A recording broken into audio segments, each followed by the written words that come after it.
السلام علیکم ورحمۃ اللہ وبرکاتہ۔ اعوذ باللہ من الشیطان الرجیم، بسم اللہ الرحمن الرحیم۔ وقال ربکم ادعونی استجب لکم، اور تمہارے پروردگار نے کہا ہے مجھ سے دعا مانگو میں قبول کروں گا۔ اور نبی اکرم صلی اللہ علیہ وسلم کا فرمان ہے دعا عبادت کا مغز ہے۔ آج کی ویڈیو ہماری دعا کے متعلق ہے۔ ابو ہریرہ رضی اللہ تعالیٰ عنہ فرماتے ہیں کہ رسول خدا صلی اللہ علیہ وسلم فرماتے ہیں کہ اللہ کے نزدیک دعا سے بڑھ کے کوئی چیز عظمت والی نہیں ہے، اور اللہ کے رسول نے فرمایا صلی اللہ علیہ وسلم کہ دعا تقدیر کو بدل دیتی ہے۔ اور رسول اللہ صلی اللہ علیہ وسلم نے فرمایا مانگو اللہ سے اس کے فضل کو، یعنی اللہ سے فضل مانگو، وہ بہت پسند کرتا ہے، اور بہترین عبادت انتظار کرنا ہے۔ یعنی اگر دعا قبول ہونے میں تاخیر ہو جائے تو انتظار کرو، یہ اللہ کو بہت زیادہ پسند ہے۔ اور دعا کا طریقہ یہ ہے کہ رسول اللہ صلی اللہ علیہ وسلم نے فرمایا جب تم میں سے کوئی دعا مانگے تو اس طرح نہ کہے کہ اللہ بخش دے اگر تو چاہے، اللہ رحم کر اگر تو چاہے، اللہ تو رزق دے مجھ کو اگر تو چاہے، بلکہ دعا میں پختہ ارادہ کرے اور پورے پکے ارادے سے اللہ سے دعا مانگے، کیونکہ اللہ ہر چیز پر قادر ہے۔ اور اگر دعا قبول ہونے میں تاخیر ہو جائے تو بے چین نہ ہو، بلکہ اللہ سے دعا مانگتا ہی رہے، کیونکہ اللہ تعالیٰ دعا کو قبول کرتا ہے۔ اور دعا قبول ہوتی ہے، ہر دعا قبول ہوتی ہے تین طرح سے، یا تو اللہ اس کو فوراً قبول کر لیتا ہے، یا اس کو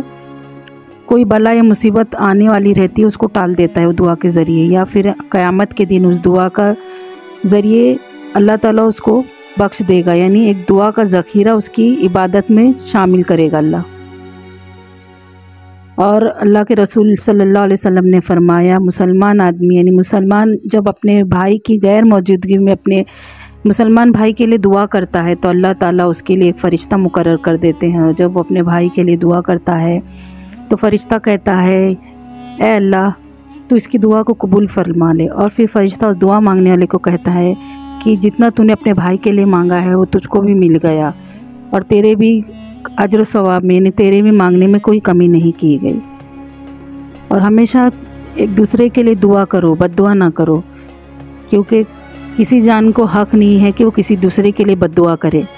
اگر وہ اس کا اہل نہیں ہے، یعنی اس بد دعا کرنے کا اہل نہیں ہے، تو وہ بد دعا کرنے والے کی طرف ہی لوٹ کے آ جاتی ہے۔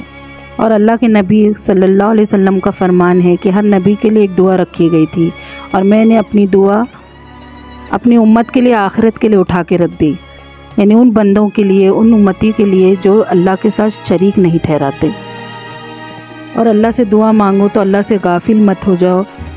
تو اللہ دعا قبول کرتا ہے۔ یعنی اللہ سے دوری عبادت میں کرو اور پھر اللہ سے دعا مانگتے رہو تو اللہ دعاؤں کو قبول نہیں کرتا، بلکہ اللہ سے اپنا رابطہ بنائے رکھنے کے بعد دعا مانگیں گے تو اللہ دعاؤں کو قبول کرتا ہے، اور غفلت بھرے دل کی دعا اللہ تعالیٰ قبول نہیں کرتا۔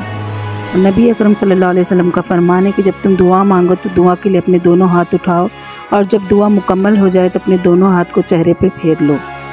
اور عائشہ صدیقہ رضی اللہ تعالیٰ عنہ فرماتی ہیں کہ رسول اللہ صلی اللہ علیہ وسلم اس دعا کو پسند کرتے تھے جو جامع ہو، یعنی الفاظ مختصر ہو اور دعا لمبی ہو، اور ایسی دعاؤں کو پسند نہیں کرتے تھے جو لمبی دعا ہو اور اس میں الفاظ لمبے لمبے ہو، یعنی دعا لمبی ہو لیکن اس کے کوئی معنی نہ نکلتے ہو۔ اور رسول اللہ صلی اللہ علیہ وسلم نے فرمایا تین دعائیں، یعنی تین لوگوں کی دعائیں قبول ہوتی ہے، ایک تو باپ کی دعا اپنے بیٹے کے لیے، مسافر کی دعا، اور تیسرے مظلوم کی دعا۔ اسی طرح ابو ہریرہ رضی اللہ تعالیٰ عنہ فرماتے ہیں کہ رسول اللہ صلی اللہ علیہ وسلم نے فرمایا تین آدمیوں کی دعا اللہ رد نہیں کرتا، یعنی ضرور با ضرور قبول کرتا ہے۔ ایک تو روزے دار کی دعا اس وقت جب کہ وہ روزہ افطار کرے، دوسرے عادل حاکم کی دعا، اور تیسرے مظلوم کی دعا، اور اس کی دعا اور اللہ کے درمیان کوئی پردہ نہیں ہوتا۔ اور اللہ کے نبی کا فرمان ہے کہ اللہ سے ہر چیز مانگو، یہاں تک کہ اگر تمہارے جوتے کا تسمہ، یعنی اگر جوتے کی شولیس بھی ٹوٹ جائے یا نہیں رہے تو وہ بھی اللہ سے مانگو،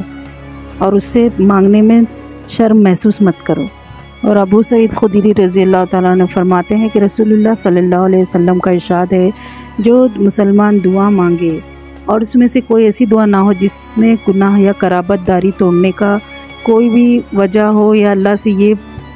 کہے کہ میں اپنی قرابت داری یعنی اپنی رشتہ داری کو توڑتا ہوں،